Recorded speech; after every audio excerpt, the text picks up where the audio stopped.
Salut et bienvenue dans ce deuxième vlog, cette deuxième partie du vlog, enfin bref, on s'en fout, hein, je continue le vlog. Donc aujourd'hui on est samedi, je vous ai pas pris de la journée parce que là il est 18h36 très précisément. D'ailleurs je suis désolée si la luminosité est pas top, mais j'ai fermé les volets parce qu'il fait hyper chaud, hein, voilà, chez moi il fait hyper chaud. Et en plus la maison a été construite, enfin il y a moins de 2 ans je crois, ou 2 ans, un peu plus de 2 ans, et bref c'est une nouvelle maison, enfin je sais pas si vous savez, mais en gros les nouvelles maisons sont conçues pour garder la chaleur.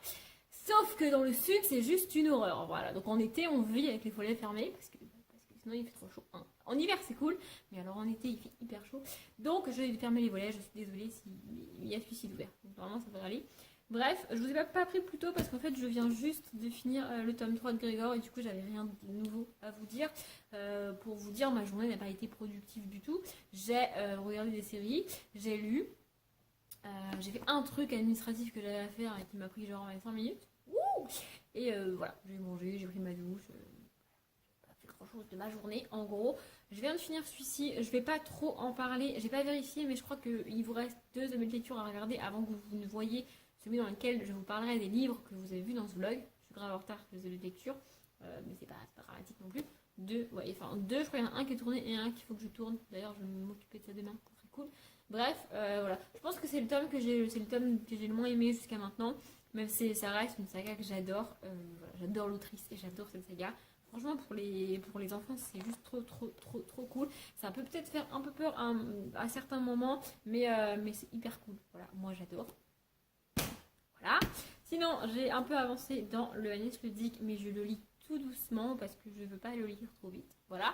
Donc hier, je me suis arrêtée à la page 51, je crois. Je sais pas, je pense pas que je vous l'avais dit. Et là, je suis à la page 88. Donc j'ai pas beaucoup avancé. Je pense que je vais dépasser les 100 pages ce soir. Je sais pas quand je le finirai. Mais bref, voilà. Je vais peut-être vous résumer l'histoire parce que du coup, je l'ai toujours pas fait. Donc ici, on suit Anaëlle, qui est une jeune femme d'une trentaine d'années. Et je vais éviter de cacher le peu de luminosité que j'ai, n'est-ce pas. Et en fait, elle envoie une lettre à un procureur français et elle lui demande de l'aide parce qu'elle est en train d'écrire un livre. Apparemment, elle est en train d'écrire un truc policier et du coup, elle a des questions juridiques sur comment ça se passe dans la vraie vie parce qu'elle ne sait pas trop comment ça se passe dans la vraie vie. Et donc, elle lui demande et lui, il lui répond et tout et tout.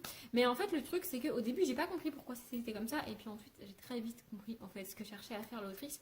En fait, elle envoie cette lettre en lui demandant ça et lui, il lui répond ok, il n'y a pas de souci. Mais on n'a que ces parties-là des lettres, on n'a pas la liste des questions qu'elle lui demande et la liste des réponses qu'il lui fournit. On n'a que l'échange humain, en fait, parce que c'est ça que veut mettre en valeur l'autrice. La raison pour laquelle il commence à échanger des lettres n'a pas d'importance. Ce qui compte, c'est l'échange humain qu'il va y avoir autour de tout ça. Voilà, du coup, c'est très cool. En plus, non seulement ça se lit très vite, hein, je le dis parce que c'est écrit de manière hyper simple. C'est des phrases courtes. En fait, les images qui sont transmises et les métaphores que l'autrice met en place sont assez complexes, mais la manière dont elles sont écrites et dont elles sont détaillées est hyper simple à lire. C'est des mots hyper simples, des phrases hyper courtes. Ça donne l'impression que écrire un livre, c'est hyper simple, alors qu'en fait non. Hyper simple et hyper court, c'est les mots de la vidéo, vous avez compris, hein. Bref, et en même temps, on suit Thomas, qui est un jeune garçon pareil, je crois qu'il a une trentaine d'années. Et au début, on comprend pas trop ce qu'il fout là, et ce que c'est que ce délire. Il nous parle d'un petit garçon qu'il a vu naître mais qui apparemment se passe son fils. Et puis très rapidement on comprend ce qui se passe, on comprend que ce petit garçon est à l'hôpital et on comprend pourquoi il est à l'hôpital et pourquoi Thomas l'aide et c'est qui pour Thomas et tout et tout. Je suppose qu'à un moment donné on va avoir une connexion entre Thomas et Anaëlle, mais pour l'instant c'est pas encore arrivé. Voilà, c'est déjà hyper touchant. J'ai déjà failli chialer quand j'ai compris ce qui se passait avec le petit garçon, hein, voilà, parce que je suis une madeleine, c'est comme ça. Mais voilà, j'adore Agnès Ludic et je ne le lirai pas hyper vite même si c'est hyper cool. Donc voilà, sinon là je vais aller regarder mon émission parce qu'il est 18h40 et que ça va commencer vite. Mais ce soir ou demain, je sais pas, je vais commencer Les Gardiens de l'Éternité. Donc le tome 11 de Alexandra Ivy qui fait à la fois partie de ma palle de l'automne, même si l'automne commence officiellement demain pour moi, mais c'est pas dramatique. Donc il fait partie de ma palle de l'automne et il fait partie de ma palle du Pumpkin Autumn Challenge. J'ai un peu mis en pause, enfin c'est pas que j'ai mis en pause le Pumpkin Autumn Challenge, je recommence parce que je n'arrive plus à parler. C'est pas que j'ai mis en pause le Pumpkin Autumn Challenge, je vais pas y arriver en fait, hein. C'est pas que j'ai mis en pause le Pumpkin Autumn Challenge, c'est juste que j'ai déjà lu tous les livres que je pouvais lire pour le Pumpkin Autumn Challenge et que maintenant les livres qui me restent, il fallait soit que j'attende le 23 septembre pour pouvoir les lire parce qu'ils font partie de ma page de l'automne du coup. soit c'est des livres que j'ai décidé que je lirais à Halloween. Du coup, je peux pas les lire maintenant parce que bah, c'est pas Halloween. Du coup, c'est pour ça que j'avais lu Les Chaussettes et Suzanne Collins et tout, parce que bah, voilà, je suis à jour en fait dans mon Pumpkin Autumn Challenge. Du coup voilà, c'est très très cool de pouvoir lire celui-ci. Je sais pas si j'enchaînerai avec le Gilles Le Gardinier parce que je suis pas sûre d'aimer le Gilles Le Gardinier en fait. Voilà, bref, je vais regarder mon émission parce que sinon je vais rater le début.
On est dimanche, il est 16h18, c'est l'heure d'écouter. Je vais écouter d'ailleurs.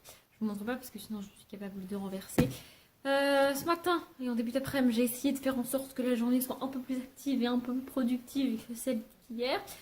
Donc ce matin, en premier, vous m'avez vu, j'ai monté le update lecture numéro 66. Voilà, c'est ce que vous m'avez vu faire rapidement. C'était pas méga intéressant, mais en fait, j'ai tellement galéré à essayer de mettre mon téléphone et le système avec lequel je mets mon téléphone pour que vous voyez quelque chose et que ça soit à peu près correct, qu'au final j'ai quand même mis les images. Hein, parce que voilà, j'ai tellement galéré pour y arriver que je me suis dit que j'allais quand même les mettre dans la vidéo. Du coup après ça j'ai tourné un lecture ce matin. Donc celui d'après que vous verrez, le 67 du coup logiquement, que vous verrez dans assez longtemps, mais comme ça il est tourné. Ensuite j'ai mangé, parce que je me suis dit qu'il fallait que je mange. J'ai mangé d'ailleurs en regardant un épisode de Good Doctor. J'adore cette série. Alors du coup elle date de septembre 2017, hein, c'est-à-dire que là c'est la première saison qui a été diffusée il y a un an en VO, mais comme moi je regarde en VF, bah, j'ai dû attendre que ce soit disponible. J'adore cette série. Je suis très très contente en fait, de retrouver l'acteur, donc Freddie Highmore. En fait, pour vous raconter rapidement l'histoire de la série, c'est une série médicale dans laquelle on va suivre un nouvel interne en chirurgie, sauf que donc c'est l'interne qui est joué par Freddie Highmore. Mais la particularité de cet interne, c'est qu'il est atteint du syndrome d'Asperger. Donc ça veut dire, en gros, pour schématiser hyper rapidement, parce que je ne suis pas du tout calée là-dedans, en gros, ça veut dire qu'il est autiste, mais hyper intelligent. Donc il a toutes les capacités intellectuelles pour étudier et être médecin, en fait, mais il n'a pas du tout l'empathie nécessaire pour être médecin. Par exemple, dans l'épisode que j'ai regardé donc ce midi, sans vous spoiler, parce qu'il est un petit peu au milieu de la saison, mais c'est pas spoilant du tout, ils essayent, en fait, ils font des tests pour savoir comment procéder au cours comment procéder à l'opération, par quels moyens faire et tout, enfin des trucs de médecin que je comprends pas trop. Et donc ils font plusieurs tests et à chaque fois qu'ils essayent, le patient fictif qui n'existe pas en fait, parce que c'est pour s'entraîner, meurt. Et à chaque fois, sans aucune émotion, il regarde le moniteur, donc il fait en mode la ligne droite, et il regarde son patron, du coup, et il lui dit le patient est mort, le patient est mort. Sans aucune empathie, rien du tout, que dalle, sans aucun signe même d'énervement en mode il n'y arrive pas, non, il s'en bat les couilles, voilà, voilà. Et je trouve que Freddie Highmore joue extrêmement bien. Alors encore une fois, je ne suis pas du tout calée sur tout ce qui est maladie et trucs de comme ça, comment ça se passe dans la vraie vie. Je n'ai jamais rencontré une personne atteinte d'autisme ou de ce syndrome-là en particulier. Mais ça fait vrai, de la manière dont il le joue, en tout cas l'acteur, on a vraiment l'impression qu'il a cette maladie et c'est juste méga bien. Bref, je ferme la parenthèse parce que sinon je suis capable d'en parler pendant des heures. Après ça, j'en étais à ce midi du coup. Oui, après ça, j'ai fait une petite pause. J'ai un petit peu lu. Je l'avais commencé ce matin, juste après mon petit déj. Donc j'ai commencé Rogue, le tome 11 des Gardiens de l'éternité. Finalement, je ne l'ai pas commencé hier parce que j'étais à fond dans. Il est là-bas, mais je la flemme d'aller le chercher. Dans le Agnès le Digue. Et du coup, je l'ai commencé ce matin. Alors, j'ai pas énormément avancé. Hein. Je suis à la page 58, chapitre 4. Voilà, si vous voulez tout savoir. Et j'adore. Voilà, on est dans une nouvelle histoire où le méchant vampire, gentil vampire, enfin ce que vous voulez, super musclé, tout ça, a décidé qu'il sauverait la charmante jeune fille, sauf qu'elle l'envoie gentiment se faire foutre. Voilà, moi j'aime bien. Voilà, ça m'éclate, donc voilà, je vais continuer ça aujourd'hui. Du coup, j'ai lu, après ça j'ai tourné de nouveau une autre vidéo parce que j'essaye de prendre un maximum d'avance. D'ailleurs, je vous l'ai pas dit, mais je vais vous le dire maintenant, comme ça ce sera fait pour ceux qui regarderont ce vlog. Depuis quelques mois maintenant, depuis peut-être même un an, voire plus, je postais 2 vidéos par semaine parce que j'avais du temps, parce que j'avais envie, parce que c'est bien, parce que je pouvais en fait. À partir du 1er octobre pour moi, donc c'est bientôt pour moi, c'est déjà passé pour vous, je vais travailler, donc du lundi au vendredi de 8h à 17h, hein, donc voilà déjà. Et du coup, je ne pourrais plus, concrètement, je ne pourrais plus tourner de vidéos à moins d'un événement particulier. Je m'explique, comme je l'ai dit, je vais travailler tous les jours de 8h à 17h et j'aurai mes week-ends de libre. Sauf que mes parents aussi travaillent du lundi au vendredi de 8h à 17h à peu près et ont leur week-end de libre. Ce qui fait que quand je serai à la maison, ils seront à la maison. Donc je ne pourrai pas filmer. En plus de ça, ça va être l'hiver, ça va être le bordel pour tourner des vidéos. C'est-à-dire que tu peux tourner des vidéos en hiver de 10h à 15h. Après, il fait trop sombre, c'est le bordel. Pour les vidéos, j'entends. Je sais bien qu'il fait jour après 15h, mais pour les vidéos, c'est déjà compliqué. Donc je ne sais pas quand je pourrai tourner des vidéos. Du coup j'ai décidé, quand j'ai appris à peu près que c'était quasi sûr que j'allais travailler, de pré-filmer pas mal de vidéos, encore plus que ce que je fais d'habitude, pour au moins avoir des vidéos jusqu'à la fin de l'année. Hein, voilà, c'est ce que je suis en train d'essayer de faire. Du coup voilà, c'est pas garanti, mais je vais au moins essayer de faire ça. Au moins poster une vidéo par semaine jusqu'à début décembre. Voilà. Peut-être que j'arriverai aussi à le faire courant janvier. Voilà, du coup, il n'y aura plus qu'une vidéo par semaine. J'ai choisi de garder le mercredi. Oui, c'est ça. Je sais pas pourquoi, c'est totalement arbitraire, hein, mais voilà. Donc, tous les mercredis à 9h, il y aura une vidéo. Et peut-être de temps en temps une vidéo le dimanche, sûrement des objets de lecture, parce que les objets de lecture, je peux pas les filmer 10 000 ans à l'avance non plus. Donc voilà, si j'ai un objet de lecture à tourner et que je peux le tourner, je le tournerai. Et du coup, je le posterai un dimanche, parce que voilà. Voilà pour le petit point, ça fait déjà 6 minutes que je parle, tout va bien.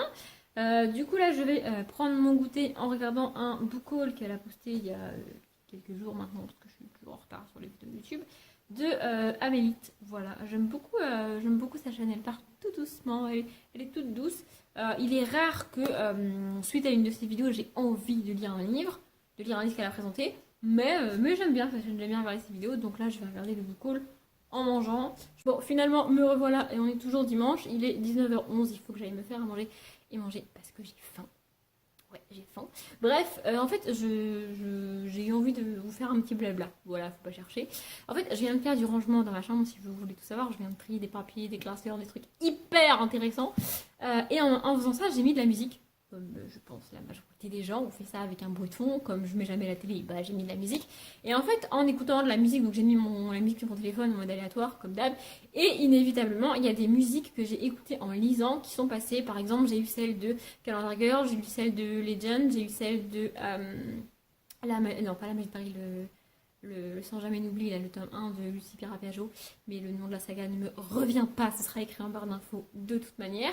Et en fait, du coup, je voulais en profiter pour vous dire, parce que je me rends compte qu'à chaque fois que je lis un tome d'une saga, je vous cite la musique que j'écoute, mais potentiellement, il y a des gens qui écoutent ça et qui se disent, ouais, c'est quoi ce délire?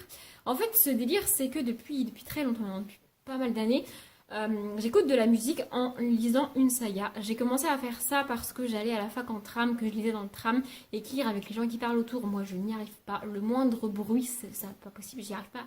Donc, je mettais ma musique dans les oreilles. Sauf que très rapidement, je me suis rendu compte que la musique en aléatoire, ça n'allait pas du tout. Parce que un coup, j'avais une musique que je connaissais pas et du coup, pas de problème, je pouvais lire, pas trop. Un coup, j'avais une musique que j'adorais, que je connaissais par cœur et impossible de lire avec ce genre de musique dans la tête. Un coup, j'avais une musique qui me rappelait un souvenir et du coup, j'arrivais pas à lire. Et je passais mon temps à zapper les musiques pour pouvoir enfin lire dans le tram. Du coup, un jour, je me suis dit, je vais prendre une musique que je connais pas. Je vais la mettre en boucle dans mes oreilles pendant que je lis.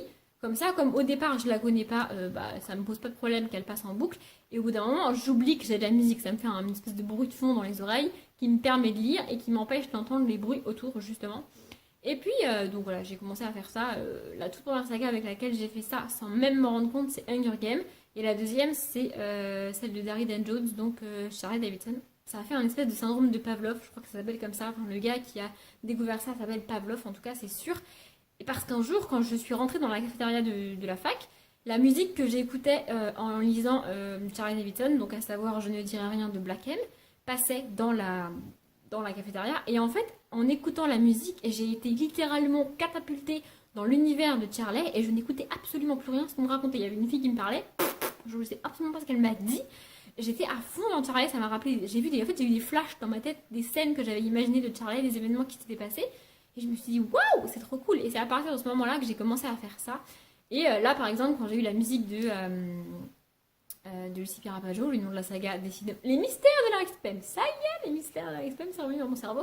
Quand cette musique-là est passée, j'ai mis peut-être 2-3 secondes avant de capter à quelle saga c'est associé. Mais dès les premières notes, je savais que c'était une musique que j'avais écoutée en lisant.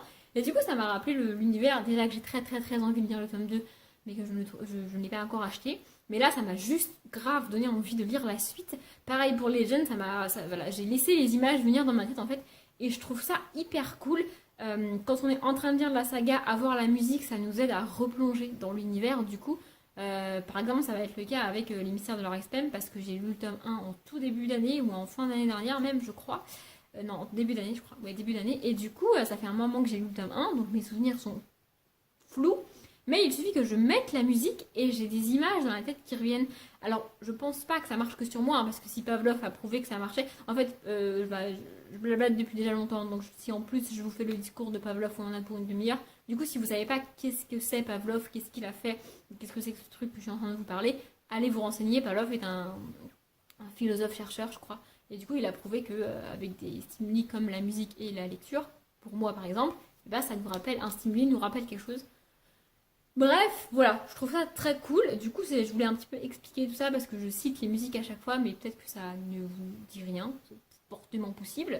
Donc voilà, et voilà, si vous voulez essayer avec une saga, ou même ça marche avec un one-shot, hein. J'ai aussi fait ça avec un one-shot, ça marche avec un one-shot. Et en fait, je me suis rendu compte aussi d'un autre lien, et après j'arrête et je vais manger parce que j'ai hyper faim. C'est que plus j'aime la saga, plus j'aime la musique, plus je déteste la saga, plus je déteste la musique. Par exemple, il y a une musique de Caris que j'avais associée avec le labyrinthe, que j'ai abandonné le tome 3 du labyrinthe, je crois. Non, j'ai été au bout de la saga, j'ai même lu le préquel du labyrinthe, donc j'ai tout lu. Et je finis par détester la saga parce que j'ai pas eu les réponses que je voulais, parce que ça s'est pas passé comme je voulais, parce que l'auteur ne m'a pas raconté ce que je voulais qu'il me raconte. Du coup, je supporte pas cette saga, je déteste cette saga de James Dashner, d'ailleurs je ne l'ai pas dit. Et maintenant, quand j'écoute la musique que j'avais écoutée en lisant cette saga, ça m'énerve. Voilà, rien que d'entendre la musique, ça m'énerve. Du coup, voilà, donc ça marche dans le négatif, mais ça marche aussi dans le positif, quand il y a une saga que j'ai adorée, genre la sélection de Heracles, à chaque fois que je réécoute cette musique, je m'arrête en fait. Dès que la musique passe dans mes oreilles, j'arrête de faire tout ce que je suis en train de faire et je me concentre sur la musique juste pour être de nouveau replongée dans cet univers-là que j'adore. Du coup, voilà, si vous voulez vraiment essayer ça, c'est vraiment cool, juste avec une musique qui dure 3 minutes, d'être catapulté dans un univers qu'on adore. Ça peut marcher avec toutes les sagas et avec tous les univers que vous voulez. C'est d'ailleurs pour ça que je voudrais relire L'Héritage de Christopher Paolini pour y associer une musique et pouvoir replonger quand je veux dans cet univers. Bon bref, ça fait de nouveau 6 minutes que je parle, je vais manger et je vous laisse. Du coup, je vous retrouve, on est lundi, il est très précisément 14h48. J'ai pas grand chose à vous dire, hein. Je vous prends juste pour clôturer le vlog. Toujours là-dedans et là-dedans. Je vais pas beaucoup avancer parce que ce matin j'ai tourné une vidéo, j'en ai tourné une autre cet après-midi parce que je suis un peu motivée. Du coup voilà, ça va me faire plein de montage à faire et plein d'uploadage, mais c'est pas grave, au moins c'est tourné. Du coup, oui, sans surprise, hier soir j'ai monté ce que vous venez de voir, hein, voilà, je viens de monter le début du vlog en gros, et on était déjà à 10 minutes. Donc, je clôture ce vlog maintenant. Je vais en commencer un autre ce soir ou demain pour moi, je sais pas, ce soir ou demain, je verrai. Et vous le verrez dans quelques jours. Voilà, du coup, j'espère que ça vous a plu. Et si c'est le cas, je vous dis à bientôt pour le 3e vlog.